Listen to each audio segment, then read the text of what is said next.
Hello class, आज पढ़ेंगे हम शिक्षण विधियों के बारे में, टीचिंग मेथड्स के बारे में। टीचिंग मेथड्स क्या होते हैं?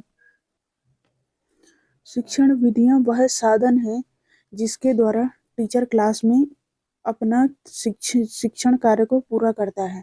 मतलब जो टीचर जो ऑब्जेक्टिव लेके जाता है, जो उद्देश्य लेके जाता है क्लास में, क्या कि मुझे क्या पढ़ाना है, क्या नहीं पढ़ाना है, किस तरीके, तो उसको क्या पढ़ाना है और कैसे पढ़ाना है, किस तरीके से पढ़ाना है। शिक्षण विधि वह तरीका है, वह मेथड है, वह साधन है।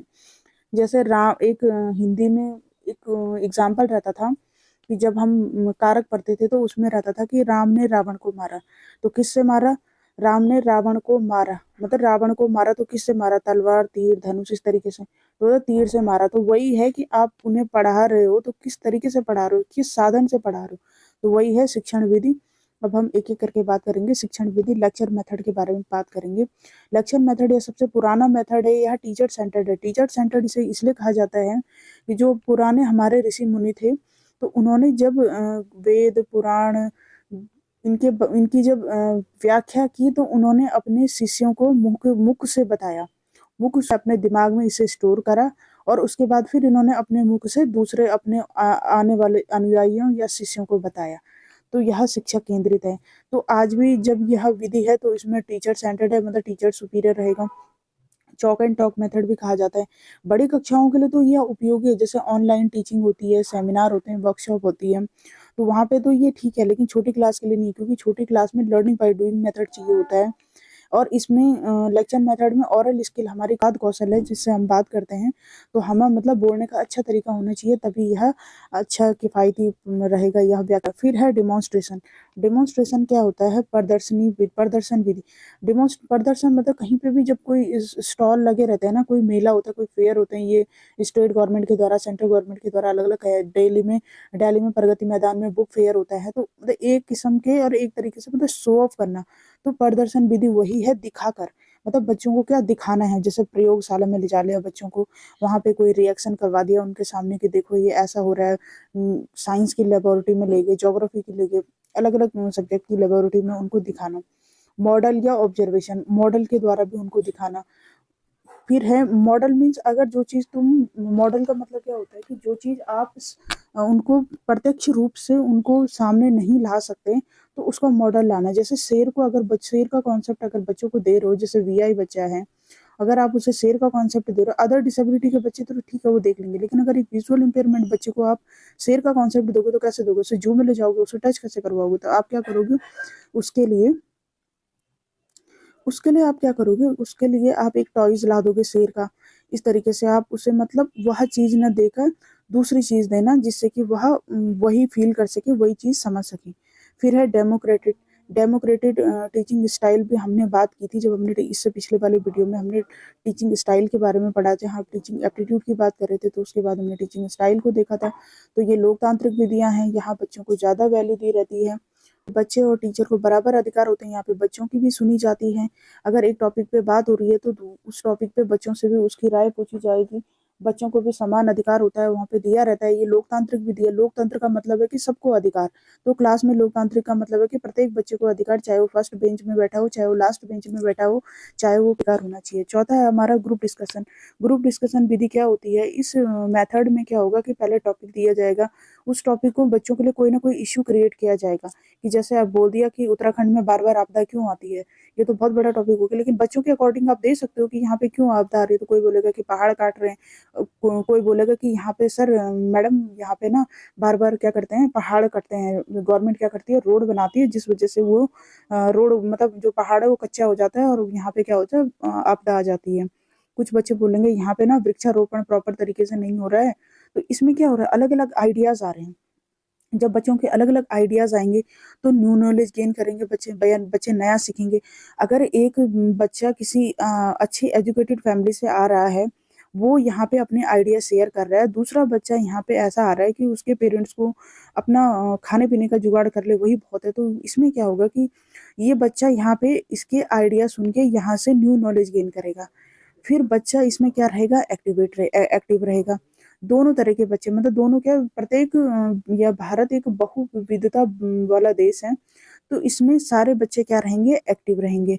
फिर है, अगर आप ग्रुप डिस्कशन करा रहे हो तो ये क्या है, प्रॉपर ऑर्गेनाइज्ड होनी चाहिए, पहले से प्लान होना चाहिए, सडन प्लान ना हो, क्योंकि पहले से प्लान इसमें ये होना चाहिए कि बच्चों के लिए टॉपिक डिसाइड कर रखा है, फिर आपने ग्रुप भी डिसाइड कर रखा है, टाइम डिसाइड कर रखा है, स्पेस डिसाइड कर रखा है, कहाँ पे होगा, बच्चे थकेंगे भी, बोल बोल के थकेंगे, तो चाय पानी जो भी आप पानी का रिफ्रेशमेंट का आप ये भी व्यवस्था कर सकते हो।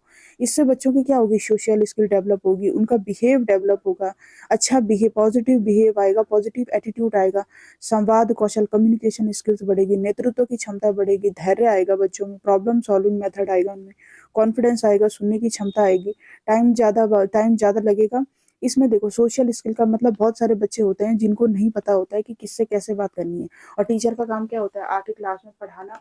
ये थोड़ी कि अब टीचर से बच्चे सीखेंगे, लेकिन बहुत से बच्चे ऐसे होते हैं जो करके सीखते हैं। व्यक्तिगत विभिन्नता का जो विकास का एक सिद्धांत है, व्यक्तिगत विभिन्नता, तो प्रत्येक बच्चे की सीखने की दर, गति, समय, स्थिति अलग अलग होगी। तो कुछ बच्चे ग्रुप डिस्कशन में सोशल स्किल सीखेंगे, बिहेव करना सीखेंगे कि कैसे बिहेव करना है, ये भी तो एक समाज है, अगर क्लास में 50 बच्चे बैठे हैं तो यहाँ पे भी समाज बन जाएगा। संवाद कौशल, बात करने का तरीका कैसे करना है, नेतृत्व, इनमें नेतृत्व के गुण आएंगे, बच्चा जब अपनी बात बोलेगा तो दूसरी जब उसकी बात सुनेंगे तो उसमें नेतृत्व की क्षमता का विकास हो गया। धैर्य, अगर एक ग्रुप बात कर रहा है, एक बच्चा बात कर रहा है, तो दूसरा बच्चा उसमें उसको पहले सुनेगा, और फिर उसमें उसमें जब ये पहले अपनी बात कंप्लीट करेगा तो इसमें इतना पेशेंस होगा, या नहीं होगा तो डेवलप हो जाएगा। आज की डेट में क्या हो गया, ये जो यूट्यूब और जितने भी ये सोशल नेटवर्किंग साइट है, इसमें क्या है, 30-30 सेकंड का ये शॉर्ट्स वीडियो चल रहे हैं, और ये बच्चों में पेशेंस की क्षमता को बिल्कुल नकार रहे हैं, बिल्कुल बच्चों में पेशेंस की क्षमता खत्म होती जा रही है। ये पसंद नहीं आ रहा, दूसरा वो पसंद नहीं आ रहा, दूसरा। अगर किसी बच्चे के साथ आप शॉर्ट्स देखने बैठ जाओ, या आप अपने ऊपर भी ले लो, ये हमारे धैर्य, जो इंसान में धैर्य होता है, ये खोता जा रहा है इंसान इस सोशल नेटवर्किंग साइट के माध्यम से। और जब ये ग्रुप डिस्कशन होगा तो यहाँ पे क्या होगा कि इसमें धैर्य की क्षमता का विकास होगा, समस्या समाधान विधि। अब टीचर ने यहाँ पे एक इशू क्रिएट किया था, तो प्रत्येक बच्चे को लगेगा कि ये जो इशू है, इसको हम, कोई भी इशू अगर हमारी लाइफ में आता है तो हमें इस तरीके से प्रॉपर प्लान करके उसको सोचना चाहिए उसके बारे में। कॉन्फिडेंस, जब बच्चा बोलेगा तो उसमें बोलने का कॉन्फिडेंस आएगा, सुनने की क्षमता, बहुत सारे बच्चे होते हैं कि जो नहीं बोल पाते हैं, या उनको टाइम नहीं मिल पा रहा है, या उनकी बारी नहीं आ रहा है, तो उनमें सुनने की क्षमता भी इसकी विकसित होगी। दूसरा है टाइम ज़्यादा, इसमें टाइम ज़्यादा लगेगा, बात कहीं की कहीं। अगर दो ग्रुप आपस में बात कर रहे हैं और किसी ने कुछ बोल दिया और दूसरे ने कुछ और समझ लिया, कुछ ही ग्रुप ने कुछ बोला है और दूसरे ग्रुप ने कुछ बोला है, तो इसमें क्या होगा कि ये बात कहीं की कहीं जा सकती है। हमारे स्कूल में जब हम लोग थे स्कूल में, उस टाइम क्या हुआ, ऐसे ही ग्रुप डिस्कशन करवाया गया, तो हमारा स्कूल जो था वो थोड़ा सा गधेरे में था, ऐसे ऊपर से गधेरा आता था, और यहाँ पे हमारा स्कूल था और ये ऊपर रोड थी।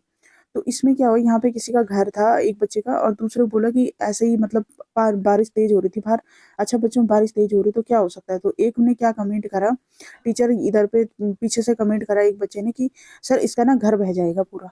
तो उसने कितनी बड़ी बात कह दी, मजाक मजाक में बोला, और उसने कुछ उसको नेगेटिव कमेंट भी करा कि जो मैं यहाँ पे नहीं बोल सकती। तो कुछ और मीनिंग था उसका, डुअल मीनिंग बोला, कि मतलब टीचर को समझाने के लिए तो मैंने ये बोला, लेकिन अदरवाइज उसने बोला कुछ और था। एक स्कूल में बच्चे अपने आसपास के समुदाय से आते हैं, एक ही एरिया से आते हैं, ज़्यादा दूर से नहीं आते, तो उनके एक दूसरे के बारे में अच्छे से पता होता है, तो यहाँ पे बात कहीं की कहीं जा सकती है। फिर इसमें एक इसका डिसएडवांटेज क्या है, इसका डिसएडवांटेज ये है कि कुछ ही बच्चे बोलते हैं, वो बोल लेंगे, जो बच्चे नहीं बोलते हैं तो वो छूट जाएंगे पीछे। फिर है एग्जीबिशन मेथड। इसमें क्या होगा कि बहुत सारे मटेरियल एक थीम का, जैसे साइंस एग्जीबिशन होती है, साइंस एग्जीबिशन में उसमें साइंस से रिलेटेड मॉडल होंगे, उसमें आप लोगों के स्कूल में भी, अब तो ये बहुत ज़्यादा हो गया, जब से ये आरटीई एक्ट आया, एनईपी आया, एनसीएफ आया, इसके बाद से बोला गया है कि प्रत्येक स्कूल में बच्चों को लर्निंग बाय डूइंग मेथड से कराया जाए। तो ये एग्जीबिशन बहुत लगती है, साइंस होगी, आर्ट होगी, पेंटिंग का लगता है। थीम एक होती है, एक एग्जीबिशन, तो उसमें सारे आर्ट के ही गैलरीज लगेंगे। फिर है बुक फेयर, इसमें इसका एग्जांपल है बुक फेयर। बुक फेयर में भी क्या होगा कि सारे बुक्स होंगे, उसमें अलग अलग टाइप्स की बुक हो सकती है, लेकिन होगी बुक, यानी कि उसमें कपड़े कपड़े भी लगा दिए। फिर है रिसोर्स रूम। रिसोर्स रूम भी किसका एक अच्छा एग्जाम्पल है, स्कूल में डिसेबल्ड बच्चा है, या फिर मानसिक रूप से, या फिर पिछड़ा हुआ बालक, डिसेबल्ड बच्चा और प्लस पिछड़ा हुआ बालक, या फिर आरटी एक्ट के अकॉर्डिंग, जैसे 8th में उन्होंने बोला था कि बच्चे को फेल नहीं कर सकते, लेकिन 2019 में उन आरटी एक्ट के बाद 2019 में जब बच्चों ने बहुत परेशान किया टीचर को कि अब तुम हमारा क्या कर लोगे, तो उनके पास भी वो था, तो उन्होंने गवर्नमेंट को बताया, तो गवर्नमेंट ने नॉन डिटेंशन पॉलिसी को कैंसिल कर दिया। उन्होंने बोला कि अब ये जो नॉन डिटेंशन पॉलिसी है वो स्टेट गवर्नमेंट के अंडर रहेगी, और स्टेट गवर्नमेंट क्या करेगी कि अगर जो बच्चा फेल हो रहा है ना, जिस सब्जेक्ट में फेल हो रहा है, उसको मतलब 2 महीने का टाइम और दिया जाएगा एग्जाम आफ्टर एग्जाम। उसको जब 2 मंथ का टाइम और दिया जाएगा तो उसमें उसकी उस सब्जेक्ट को कंप्लीट किया जाएगा जिसमें कि वो फेल हो रहा था। तो ये रिसोर्स रूम भी वहाँ पे काम आता है उस बच्चे के लिए, मैंने थोड़ा सा ऐड कर दिया। अदरवाइज एग्जीबिशन में ये रिसोर्स रूम भी आएगा, क्योंकि रिसोर्स रूम में भी लर्निंग मटेरियल होते हैं। नेक्स्ट है रोल प्ले। रोल प्ले क्या होता है कि किसी की नकल करना। आप लोगों ने भी रोल प्ले मेथड यूज किया होगा क्लास में, जैसे गांधी जी का कर दिया, सुभाष चंद्र बोस जी का कर दिया, भगत सिंह का कर दिया, कोई नेगेटिव है कोई पॉजिटिव है, किसी मूवी का कर दिया, किसी आपका जो फेवरेट अभिनेता है या अभिनेत्री है उनका रोल प्ले कर दिया। तो ये रोल प्ले मेथड से भी बच्चों को बताना। इसमें सबसे अच्छा पता है क्या एग्जाम्पल होता है रोल प्ले का? अगर आपको संसद के बारे में बताना है बच्चों को, तो किसी को अध्यक्ष बना दो, किसी को पक्ष में बैठा दो, किसी को विपक्ष में बैठा दो, किसी को उपाध्यक्ष बना दो। कोई शपथ देने वाला होगा, फिर कोई लेने वाला होगा। यहाँ पे राज्यपाल को बना दो या फिर राष्ट्रपति बना दो, यहाँ पे प्रधानमंत्री या मुख्यमंत्री को भी बिठा दो। मतलब स्टेट की बनाओ चाहे आप सेंटर की बनाओ, तो संसद का एक हॉल में उनके रोल प्ले मेथड से आप बच्चों को दे सकते हो कि आप कैसे करोगे। तो ये भी होगा। फिर है